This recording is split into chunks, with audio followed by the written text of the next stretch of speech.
Capítulo 18. Cambio de rumbo. A mi vuelta de Dakar supe que Edward W. Said iba a participar en septiembre, en París, en un seminario sobre el problema palestino.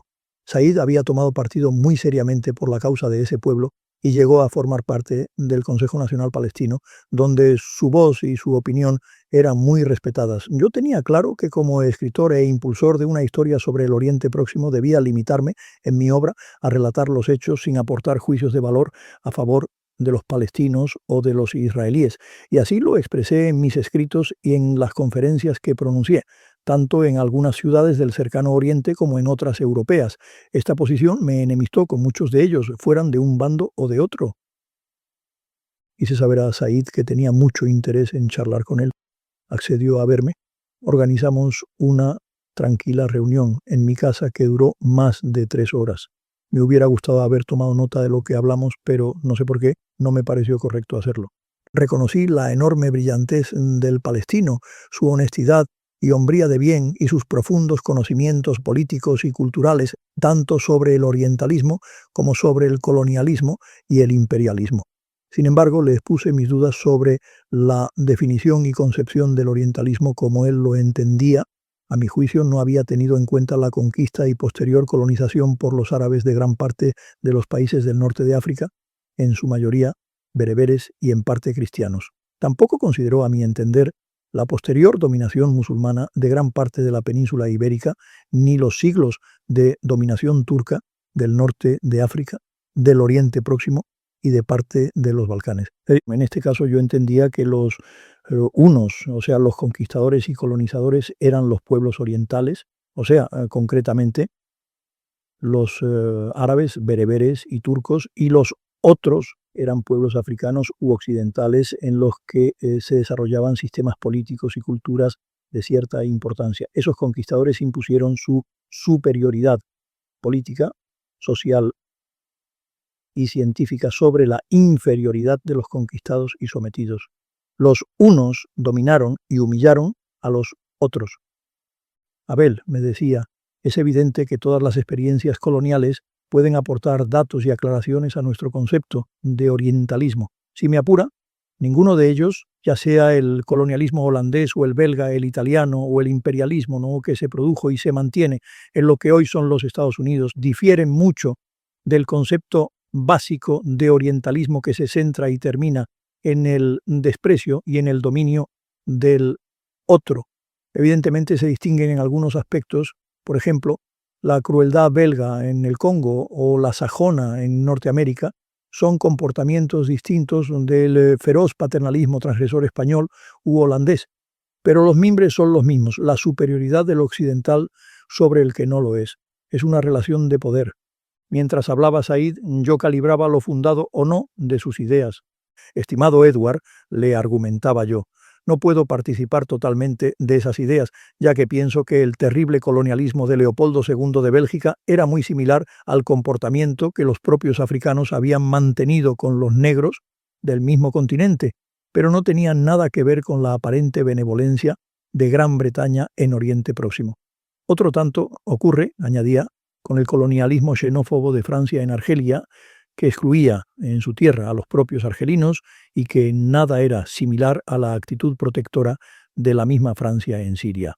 Sin embargo, entendía los razonamientos de Said, aunque no los compartía, pero aceptaba que el estudio de tales colonialismos hubiese afectado a su planteamiento sobre el orientalismo.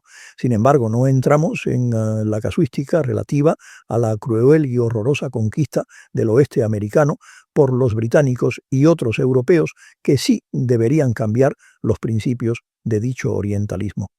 En cambio, prosiguió Said, lo que reconozco y es evidente en mi libro y en mi planteamiento teórico es que no tengo en cuenta la extremadamente compleja relación que existió en España con el Islam. Me hubiese gustado saber mucho más de ella cuando escribí mi libro, pero, de todas formas, pienso que supone una excepción a mi concepción de orientalismo. Creo que el Islam forma parte de la cultura española y no se enfrenta a ella, y que, en este caso, no se establece la dicotomía entre los unos y los otros. Poco conocía yo de la cultura española, pero lo que consideraba indudable era que el Islam no formaba parte de la esencia de esa civilización, sino más bien al contrario, ya que pensaba que los españoles en casi toda su historia habían sido, casi siempre, acérrimos enemigos del Islam. No obstante, es evidente y no se puede negar que esa cultura española, aunque no está unida a la musulmana, se quiera o no, está grandemente impregnada por ella. Pero no deseaba entrar en discusión con Said y por ello no le expresé mi convencimiento de que estaba equivocado.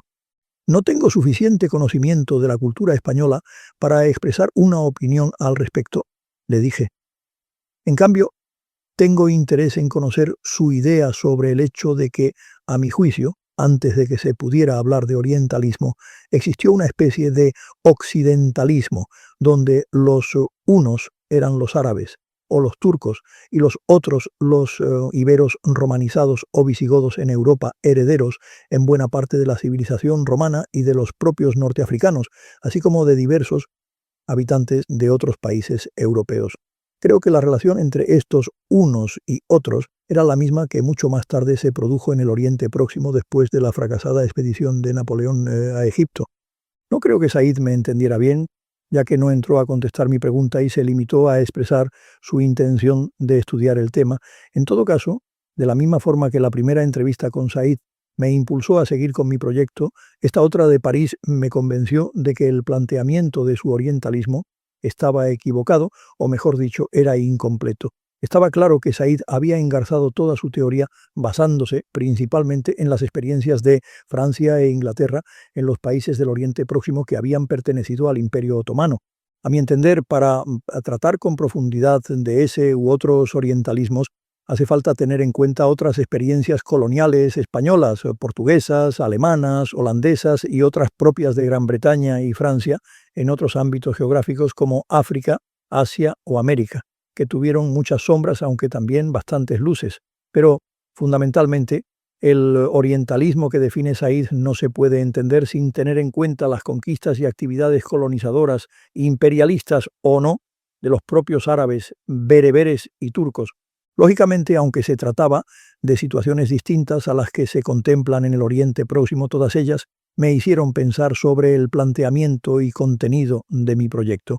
Es evidente que antes de que terminara la Edad Media, sin menospreciar a egipcios o griegos, existieron dos claros precedentes coloniales e imperialistas de primera magnitud, el romano y el musulmán. Además, después de que algunos países de Occidente y la Iglesia intentaran con escaso éxito, a través de las distintas cruzadas, poner sus pies en Oriente, el poderoso Imperio Otomano colonizó ese Oriente Próximo. Pero los otomanos no se limitaron a esa zona, sino que, además, se hicieron dueños de los países del norte de África, con la excepción del que entonces era el Imperio Marroquí y de la mayor parte de los países o territorios de los Balcanes, entre ellos los territorios que ahora forman Grecia, Hungría, Bulgaria y Rumanía, llegando hasta las puertas de Viena. En estas circunstancias históricas me parecía extraño hablar de orientalismo y referirnos principalmente solo a las actividades de franceses e ingleses y solo en el Oriente Próximo. Tanto el Islam y principalmente los conquistadores árabes, como en menor medida los turcos, aportaron a las tierras que conquistaron no solo sus sistemas políticos y sus leyes, sino también su religión y su cultura, y en muchos casos su lengua, que impusieron con mayor o menor rigor. Hicieron lo mismo que los españoles o portugueses en los territorios que más tarde conquistaron y poblaron, así como los franceses o británicos en aquellos que se sometían a su poder. Existen en todas esas conquistas ejemplos de tolerancia y buena convivencia, así como de intransigencia y crueldad. Pero en todos los casos, casi sin excepción, el indígena era considerado como un ser inferior al conquistador o colonizador, y si quería sobrevivir con un mínimo de dignidad, debía someterse a la autoridad y a la superioridad, cuando no a la opresión de aquel. En general, no se puede hablar de convivencia de las distintas culturas, sino de dominación de unas por otras. En el caso español, salvo excepciones, no existió tolerancia entre las tres culturas, musulmana, cristiana y judía. No se puede afirmar que Al-Ándalus era un paraíso de convivencia armoniosa, ya que esto no es cierto, se trata de un mito. Ocurría en verdad que si los que dominaban eran los musulmanes, los cristianos o mozárabes eran considerados súbditos de segunda. Lo mismo acontecía, aunque al revés, si los dominantes eran los cristianos. En todo caso, los judíos eran súbditos de tercera y sometidos a unos y a otros. Ambos, cristianos y judíos, en los dominios musulmanes en general estuvieron sujetos a impuestos injustos y vejámenes, o bien, en muchos casos, a crueldades y muerte. Por supuesto, se produjeron excepciones notables a favor o en contra, pero lo que queda escrito fue la regla que empeoró, especialmente durante el largo periodo de dominio almorávide y almohade, durante el cual el Islam se aplicó con todo rigor y a veces espanto en las tierras hispánicas, así como en las africanas. Como señalo, todas estas reflexiones me incitaron fuertemente a cambiar el planteamiento de mi libro. El tomo recién terminado era muy válido, ya que principalmente trataba de los pueblos de Oriente Próximo, desde los sumerios de Mesopotamia hasta el triunfo del Islam y el hundimiento del Imperio de Bizancio. Pero, de todas formas, estaba incompleto, ya que casi no se refería al despertar del Islam en Oriente y sus posteriores y fulgurantes conquistas que llegaron en poco tiempo a someter a buena parte del Asia profunda. Paralelamente, tampoco se estudiaba en profundidad el nacimiento y posterior esplendor del Imperio Otomano que en 1453 asombró y deslumbró con la conquista de Constantinopla. Antes de nuestra separación, me gustaba comentar estas ideas con Dalila, ya que tenía un conocimiento bastante serio, tanto teórico como práctico, de la historia del Oriente Próximo y del norte de África, y en particular de los sistemas sociales de los países de esas zonas. Le parecía que mi planteamiento coincidía con la realidad. Ella había vivido en los países conquistados por los turcos y era consciente de que consideraban a los pueblos colonizados como inferiores. En ellos, la sociedad dominante estaba constituida por otomanos o asimilados. Detrás venían los nativos de las mejores familias y profesiones. Entre los proletarios era muy difícil o casi imposible encontrar a gente distinta de los indígenas. Algo parecido observaba en los países colonizados por los árabes. Estos asimilaron a los bereberes, pero siempre los consideraron inferiores, lo mismo que ocurrió en la parte de la península ibérica sometida a los musulmanes con los hispanos y visigodos. Sin embargo, Dalila distinguía entre las conquistas árabes y las de los turcos. No creo que los turcos, me decía, tuvieran intención de colonizar los pueblos que ocupaban, sino más bien solo dominarlos y controlarlos y obtener de ellos los mayores beneficios posibles. Eran imperialistas, como tú los defines, que ejercían su poder en los países conquistados a través de delegados que se llamaban dey en los territorios argelinos o tunecinos o jedive o virrey en Egipto. A pesar de la gran presencia turca, no aportaron a sus dominios una cultura propia, sino solo modos de vida, alguna arquitectura y costumbres. En cambio, añadía, los árabes colonizaron y poblaron las tierras que conquistaron, y para bien o para mal impusieron a terceros su religión, su lengua y su cultura particular. Esta actuación es bastante similar a la de los españoles y portugueses en América. Nunca estuve más de acuerdo con Dalila. Se puede hablar de arabización al mismo nivel y en paralelo que de orientalismo. Es el mismo tipo de colonialismo. Asimismo, comenté todos estos razonamientos con Soren y, como era de esperar, estuvo 100% de acuerdo conmigo. Pensamos que sería conveniente plantear estas consideraciones al comité de expertos, pero desechamos la idea. Ya era muy tarde, puesto que la edición del primer tomo de la obra estaba a punto de salir. De hecho, ese primer tomo de lo que yo había planteado como mi gran obra nació a finales de 1984 y se distribuyó principalmente durante el año siguiente. Debo decir que tuvo un enorme éxito. Aparte de la bondad del libro, la editorial hizo un magnífico trabajo de distribución y de presentación de la obra.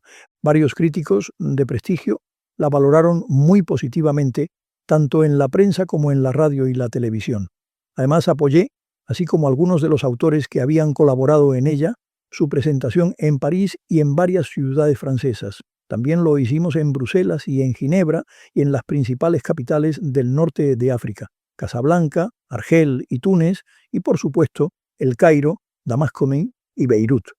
En la mayoría de ellas yo participé en la presentación. Fue un tiempo de intenso trabajo. La verdad es que, moralmente, tuve que hacer un esfuerzo considerable, ya que yo, que era su autor principal, no creía totalmente en el planteamiento general que había escrito en el preámbulo que figuraba en el primer tomo. En cambio, desde el punto de vista histórico, se ajustaba a la realidad. Sin embargo, me aseguré a mí mismo que, con ocasión de la publicación del segundo tomo, aclararía mi concepción del orientalismo. También en mis presentaciones esbozaba la idea, así que me quedé bastante tranquilo, máxime ante la magnífica acogida que tuvo la obra. En todo caso, antes de que fuera tarde, envié a Edward Said un ejemplar del primer tomo publicado, con una dedicatoria muy sentida, agradeciéndole su impulso en la reunión que mantuve con él en Londres tiempo atrás, antes de iniciar la obra. Me agradeció el envío, felicitándome por la excelente presentación del libro y prometiendo que lo leería. No me volvió a escribir, y dado lo que ocurrió después, me alegré. Me propuse convocar, tan pronto como lo estimara oportuno, al comité de expertos para analizar el nuevo planteamiento y decidir al respecto, especialmente en cuanto al segundo tomo, que estaba muy avanzado. Pensé que lo más adecuado sería dejar que las nuevas ideas se decantaran y que yo aclarara mis dudas, que eran muchas.